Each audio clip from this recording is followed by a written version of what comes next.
Hello friends, कैसे हैं आप सभी। आशा करता हूं कि आप सभी ठीक ही होंगे। आज के इस वीडियो में मैं आपके लिए लेके आया हूं प्राचीन भारत का इतिहास। उसके बारे में आपको विस्तार पूर्वक सभी जानकारी दूंगा। तो चलिए बिना देरी करते हुए वीडियो को स्टार्ट करते हैं।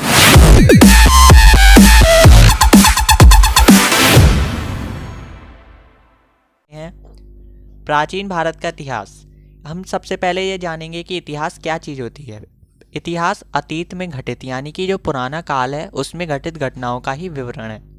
अतीत का अध्ययन करना ही क्या कहलाता है, इतिहास कहलाता है। जैसा कि मैंने अभी आपको बताया था, इतिहास के जनक के बारे में हम देखें तो हेरोडोटस को कहा जाता है।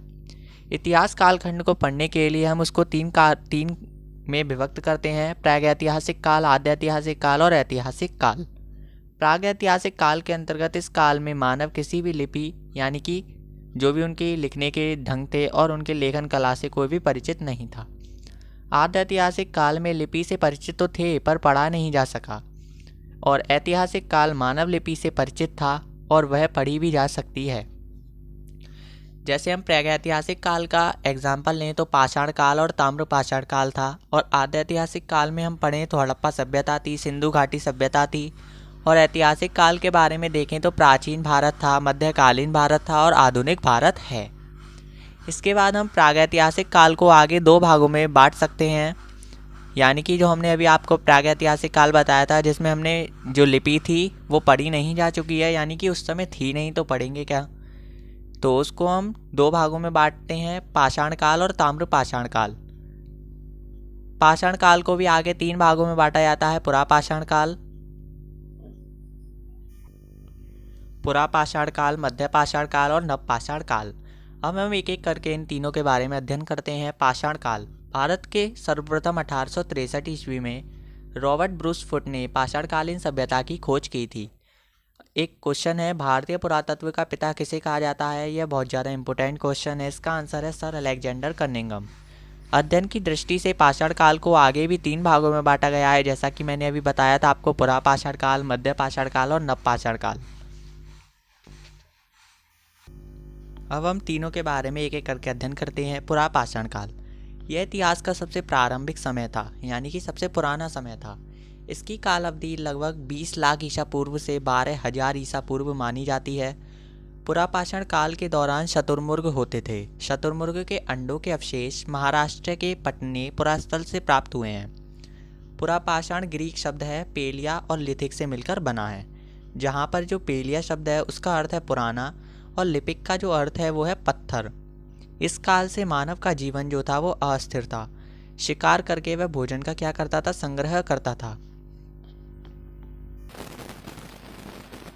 इस समय का मानव जो था वो खाना बदोश था, यानी कि वह एक स्थान से दूसरे स्थान पर खाने के लिए घूमता रहता था। इस समय मानव की सबसे बड़ी जो उपलब्धि थी वो थी आँख की खोज, यानी कि उसी समय से आँख की खोज हुई थी। इसी समय मानव जो थे वो पत्थर के बड़े बड़े औजारों का इस्तेमाल शिकार करने के लिए करते थे। इसी काल में मनुष्य ने सबसे पहले चित्रकारी करना प्रारंभ किया था। जैसे भीमबेटका की गुफाओं में इस काल के चित्र देखने को मिलते हैं। यह सबसे ज़्यादा इम्पोर्टेंट है, भीमबेटका की गुफा जो कि मध्य प्रदेश में है। इसी समय के मानव को हम क्या कहते हैं, आदि मानव कहते हैं। इसके बाद हम देखते हैं मध्यपाषाण काल। यह काल पुरापाषाण काल और नवपाषाण काल के बीच का क्या है, संक्रमण काल था। इसकी काल अवधि थी 12,000 ईसा पूर्व से 10,000 ईसा पूर्व मानी जाती है।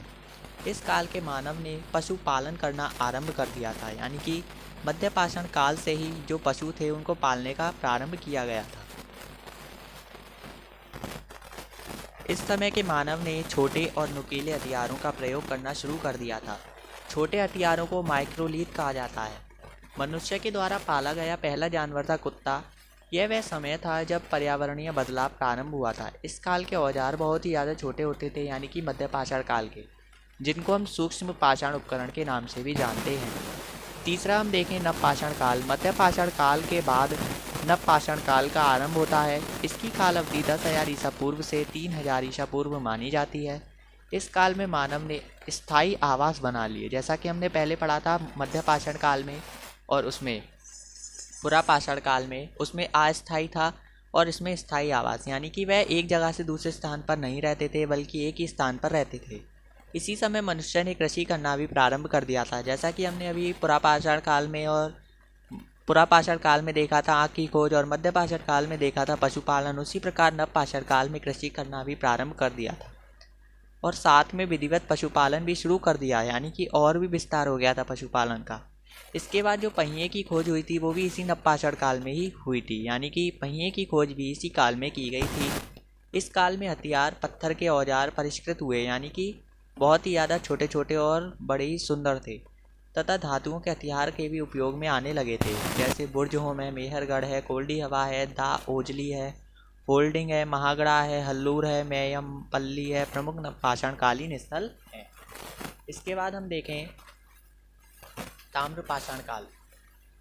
नवपाषाण काल के आखिरी समय में जो काल आया था उसी को ही हम ताम्रपाषाण काल के नाम से हम जानते हैं, यानी कि नवपाषाण काल के आखिरी समय में ही ताम्रपाषाण युग की शुरुआत हुई। इस समय मानव ने तावे की खोज कर ली थी।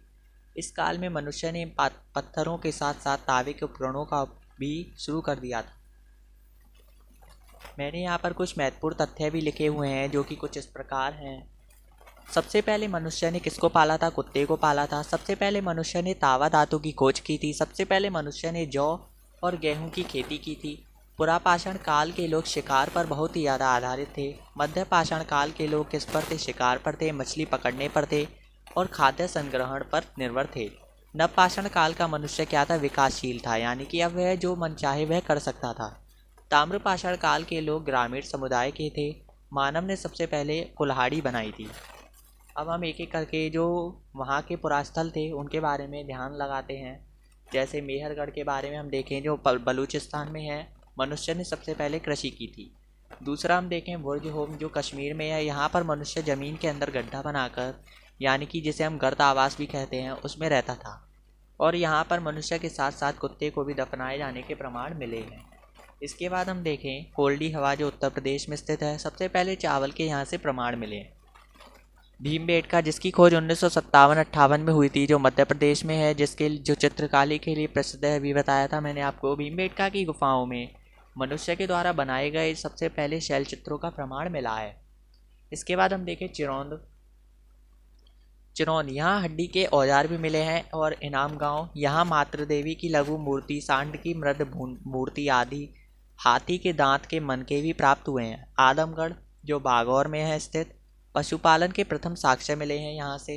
इसके बाद हम देखें हस्तिनापुर, जंगली गन्ना, चावल, कांच की चूड़ियाँ मिली हैं और जरबेड़ा में लोहे की हंसियाँ, कुदाल और ताम्र चूड़ियाँ मिली हैं।